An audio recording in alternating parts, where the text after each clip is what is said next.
Plus, Deshaun Watson, more legal issues. Lord have mercy, it just doesn't stop. And KD is back, but James Harden's not. He's out. What does that mean for the Nets, Brooklyn Nets? More on that in a minute. First takes in the house. Let's get it. We're playing with Kevin Durant, James Harden. We know what the outside world expects of us. Oh my God, this is going to be such a problem. Coming for the top, but who gon' say a word to stop us? On the squad, don't fit no competition. Hold up, stepped on our greatness long enough. Now we gon' run the store up. Our games and our skills, they speak for themselves. The Durant dunk with a purpose. It's going to be pretty tough for a team to stop us. Who gon' stop us now? What's up, everybody? Welcome to First Take. It's Wednesday. I'm very happy to be back here with you guys. I'm Charlie Arnold. We got Max Kellerman. We got Stephen A. Smith in the house. And Stephen A., hold on. I know you have something you want to get to before we talk about the Nets. So, floor is yours. Yeah, I want to get to this. Yo, Max.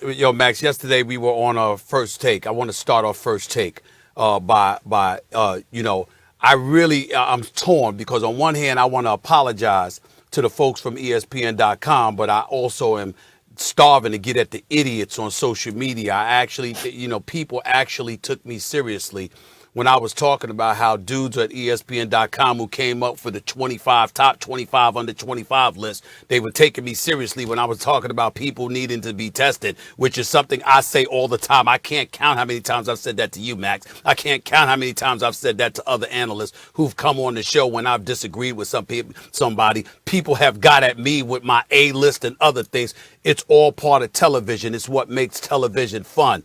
And I was just having a good time. And then lo and behold, all over social media yesterday and in some other places, people were literally looking at it. And then you're talking about Bobby Marks and others who've put together the list and basically saying Stephen A. disassociates himself from folks and doesn't want anything to do with them. Stop. I was joking around. I was having a good time. That's all I was doing. I certainly didn't mean to cast any aspersions on them. The guys over there do an exceptional job. I know them. I've seen their work. I read their work all the time. A lot of times we use the subject matter that they write about to create topics for ESPN on First Take and various other shows. So, of course, we have profound respect for them and what they bring to the table. And for the record, let me say to the audience, I haven't spoken to any ESPN executives or anybody about this kind of stuff. They know better than coming at me with something this trivial. I just felt the need to address it because obviously I've seen stuff on social media. I took the liberty of speaking with Adrian Wojnarowski last day, who does a lot of work and knows a lot of these guys. Obviously, he's the ultimate insider. I appreciated his perspective. I respect the hell out of him and what he brings to the table. So I just wanted to take a moment to make sure to apologize to those guys at ESPN.com and to also make sure everybody understands I'm playing around. Do I like the list? Hell no. I meant what I said about the list. I disagree with them. But everything else I was saying was just fun. They could have come on First Take and debated it with me. Hell, they still can. They are more than welcome to do so. It would make good television. It would be a lot of fun. That's what we is. That's what we are. ESPN, the entertainment and sports programming network. Sometimes people outside forget that. So I just want to make sure to remind everybody, and I apologize for any inconvenience that I may have caused to those folks at ESPN.com, because I certainly didn't mean it that way. That's what I wanted to say. Social media. It's such a lovely place, isn't it? I mean, can I just say something, Charlie? Yeah. I get it. If colleagues are like maybe taking something the wrong way, absolutely do what you have to do. You shouldn't. I mean, are you actually sitting here having to explain to people on social media that when you say some colleagues should be tested, that you don't mean it literally? Is that where we are? Or disassociating myself from my colleagues who I have profound respect for, who do great work for us. Clearly, I was joking. I was just saying I disagree with the list. But evidently, people took it the wrong way. So I just want to make sure that everybody understands what I come from. And I want to emphasize, no boss came up to me, asked me to apologize. They know better than that. You got to come to me. You come to me with that stuff, you better come correct. That is not the issue here. I'm just going to be sensitive to those who have found themselves in precarious situations because of my words when I was clearly joking around. That's all I wanted to say. Well, you're an entertainer. That's what you do. All right. You play some games. But speaking of playing games, guys, it seems like there's some games being played right across the river in Brooklyn with the big three, because we can never seem to get them all on the court at the same time, and that is the case again tonight. So there is some good news. Kevin Durant is likely to return in tonight's home contest against the Pelicans after missing the past 23 games. There's bad news, though. James Harden, he's going to miss at least 10 days with a hamstring strain. So let's talk about two of the big three in Brooklyn. Max, I'm going to start with you. Who do you think is more critical to their success? Is it Harden or is it Durant? The answer is James Harden. And I want to be very clear about this. KD is the best player on the Nets. Kyrie is the most skillful player on the Nets. The most important player on the Nets is James Harden, because he conducts the whole orchestra. He is the conductor. And if James Harden by himself can beat some of the best teams in the Western Conference, at least in the regular season, this dude this year is showing a level of basketball genius. You know genius when you see it, right? LeBron James, when we were kids, Stephen A., Magic and Bird, the way they see the court. But let me tell you something. Almost no one in the history of basketball, I'm trying to think of anyone, who's combined James Harden's scoring prowess, shooting ability, not just scoring the ball, but from anywhere, with his level of court vision. And on this team, leadership. Larry Bird, but Bird won the point guard. Bird's not going to take the ball up every time. Right now, Jokic, again, he's a point center. Some backcourt player who's been able to do it like James Harden. You look at LeBron James. LeBron doesn't shoot like James Harden. I'm not saying he's better than all those guys. I'm saying he combines it all in a package maybe we've never seen before. And on this Nets team, let me tell you something. Kyrie and KD, I wasn't picking them to win the championship. I wasn't picking them to get out of the Eastern Conference. Not the way Philadelphia looked, the way Embiid's been playing, not the way the Bucks, with the additions they've made have looked recently. I wasn't picking them to get out of the East. But when you added James Harden, they were unstoppable with just Harden and Kyrie. Now you're going to add KD. Harden's the guy who makes this whole thing go. He's their most important player. Max Kellerman, let me tell you something, man.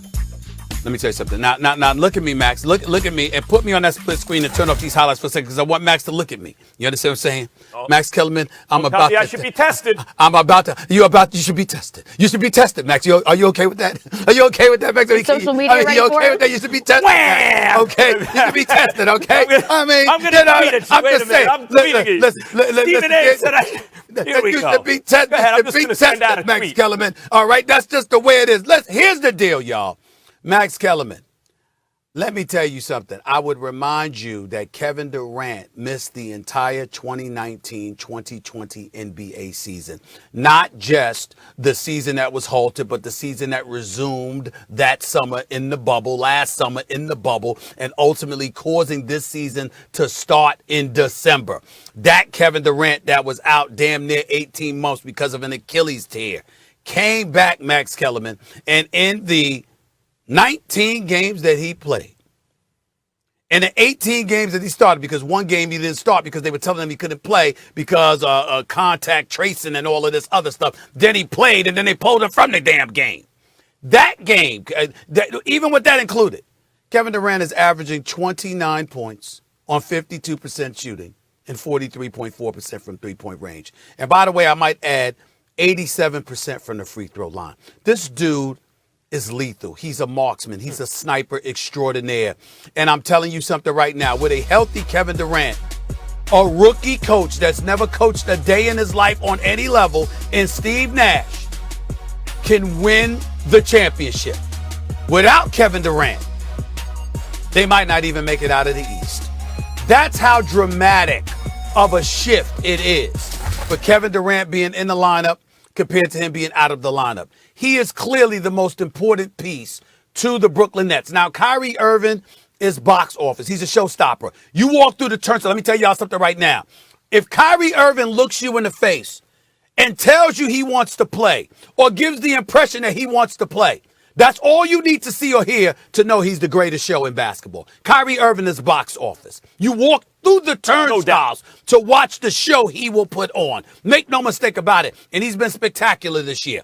James Harden, we know how big time he is and playing the best ball of his career. And as far as I'm concerned, is a legitimate top 2 league MVP candidate. But that would not be the case if Kevin Durant were healthy and Kevin Durant were playing these last 27, 28 games. You understand? Because we are talking about KD. He's just on another level. And with him, they could potentially be champions. Without him, they might not even win the conference. It's that dramatic of a shift. And to me, it's that simplistic to point to the fact that Kevin Durant is more important to them. I'm not trying to throw any shade on James Harden, who is spectacular. Again, top 2 league MVP candidate. I'm just talking about when you look at the Brooklyn Nets and what the expectations are. The expectations is the chip. The expectation is the chip. And that's only because Kevin Durant is there. If Kevin Durant wasn't there, Matt, even with Harden and Kyrie playing the way that they're playing, you sit there and say they'd have a chance, but nobody will sit up there and say the expectation is for them to win the chip. KD shifts the balance of power that dramatically. Well, I'll say this. I think KD and Kyrie aren't favored to win the chip this year if LeBron and AD are healthy. Obviously, any one of those 3 guys will put it over the top because any 2 of those guys are already a whole lot. And KD is the best player. But let me give you some numbers, Stephen A. Sure, please. Without KD playing, just Harden and Kyrie, they're 16-3 this year. 16-3. With only Harden, they're 4-2. They're 20-5 without KD, but 16-3 when Harden has Kyrie with him. See, the thing about Harden is this. Hold on, Max. I'll pause for a second. Can do I got a question. Hold on, I got a question for you. I just want to make sure. I want to put the world on pause because this is news flash right here. Big news, breaking news. Is Max Kellerman prioritizing regular season? Is that what you're doing? No. Are you sure? No, but it is some evidence. I'm just saying. You know how you are. Some evidence. I don't mind. But you know how you are. I'm not. No, I'm not prioritizing regular season. I'm saying it's what we have to go by right now. And I'm not positive Harden can get it done in the playoffs when it matters most. I need to see it. But he's trending in that direction. And let me say this. Kyrie, I said earlier, is the most skilled. Harden can shoot and pass it. Kyrie can do all those things.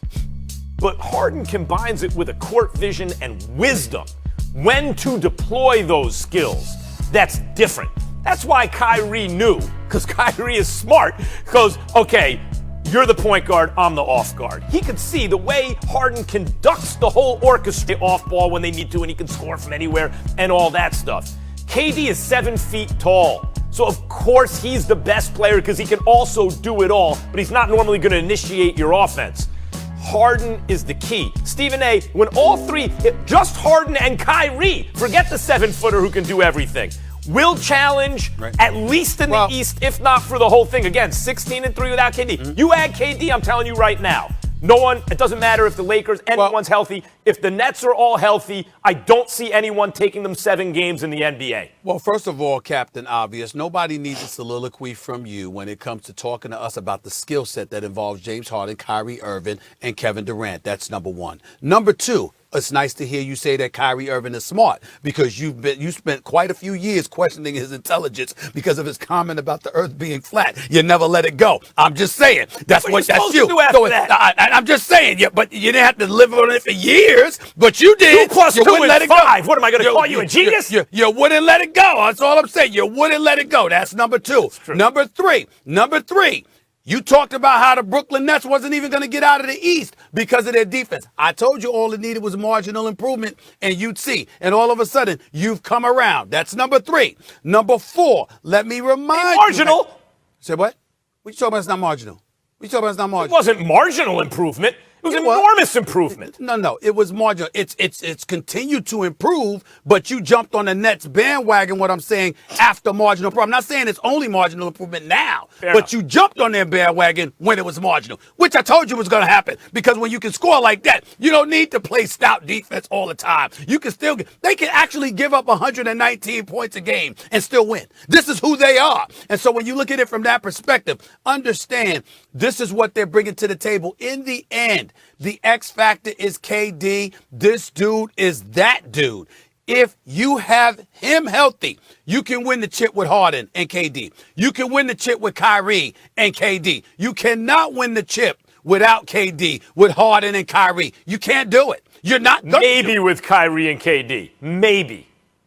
I don't think your odds are that much better, Kyrie and KD, than Kyrie and Harden based on what I've seen. Stephen A., let's not forget. What? KD wasn't playing when it was just Kyrie and Harden. They went to the West Coast and beat up those Western Conference teams on a road trip with just Harden and Kyrie, sometimes no Kyrie.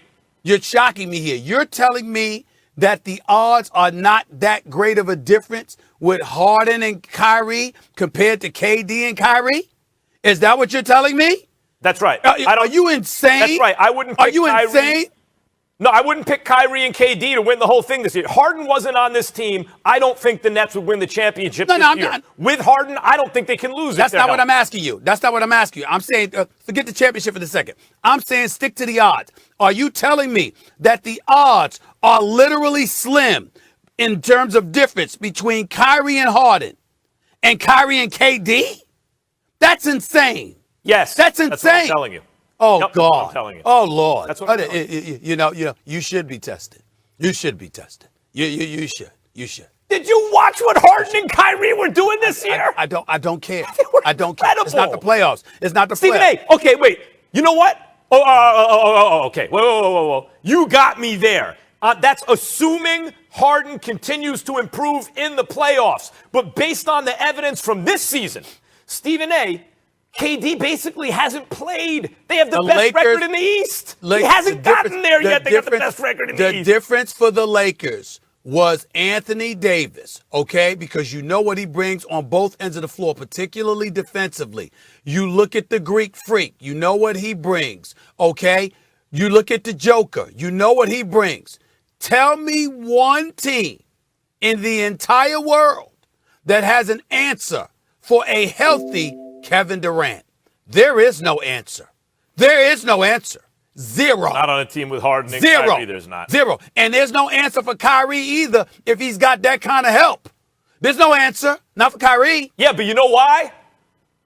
You know why? Because the guy asking the questions is Harden. He's the guy with the ball in his hand. What y'all going to do about this? What are you going to do about that? Step back three, get to the line, feed the right guy, and also has the gravitas, has the respect that you need to decide the flow of the game. That's KD. That's Kyrie. Sometimes this guy's getting the ball. Sometimes that guy. Sometimes it's going to go to Joe Harris. Harden makes those decisions and won't be questioned because he's so masterful running the offense.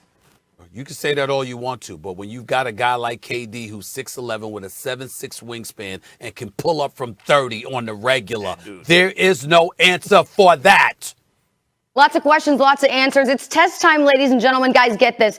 The Big Three have only played 7 games together this season. The last time was on February 13th. So we can debate their individual talents all we want. We know the biggest shift going to occur when they finally get on the court together. And we got some good basketball going on tonight, guys. We have a Wednesday doubleheader on ESPN and the ESPN app. Zion and the Pelicans taking on Kyrie and the Nets at 7:30 Eastern. Then